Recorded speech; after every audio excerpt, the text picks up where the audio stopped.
How well did my Pindo plants survive the Seattle winter? Let's take a look. Now, palm trees grown in colder climates will often not show damage until it starts to warm up. They might look fine after a cold spell, but don't assume that they've made it through the winter until it starts to get warm and you've been able to observe them for a few weeks. Now, my house saw low temperatures of about 15 degrees Fahrenheit, -10°C, for a few days.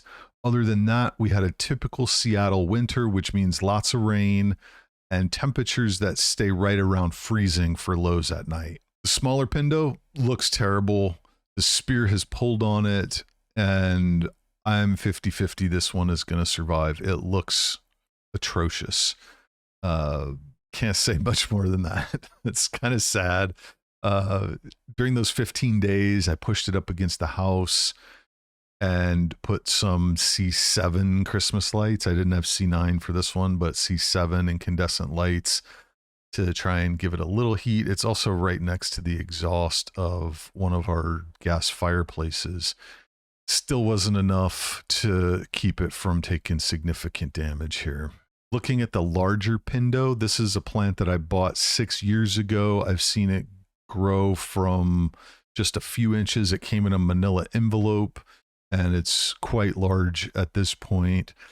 It's not okay. Now, it hasn't spear pulled yet, but you can see that the last frond to come out and the spear itself are starting to dry out.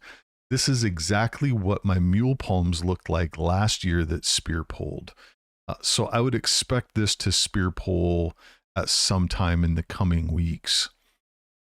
Now, for both of these, I've started treating them with hydrogen peroxide. For the smaller Pindo, it just goes straight down the hole that the spear should be in. For the larger Pindo that hasn't spear pulled yet, I'm dumping it right at the base of the spear, trying to get it down in there and starting to get a hold of any fungus that might be in there. I'm also treating with copper fungicide. Now, this is how I treated my mule palms last year. Those have pulled through fine, and you can see them now. They look great. They look healthy. Kept them out of the coldest days this year, brought them inside when it was 15. So they look fine and are doing well. For the smaller Pindo, I don't have a good way to get it out of the weather, so I've just put some duct tape over the hole to try and keep that dry.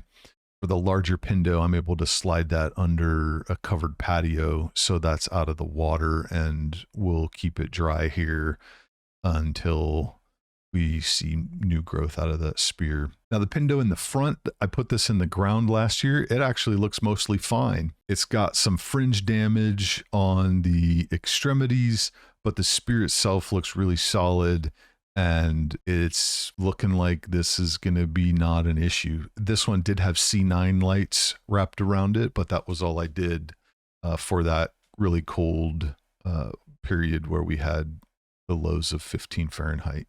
Now, while I'm up here in the front and talking about spear poles, I also have this European fan palm that I put in last year, and all 4 of its trunks have spear pulled as well. It's going to get the H2O2 treatment, and we will see what this thing does in the future. But if you have a palm tree that has lost its spear over the winter, hydrogen peroxide down the spear hole, keep it dry as best you can. Either move it under cover or try and tape up the hole and keep water out of it for a few weeks.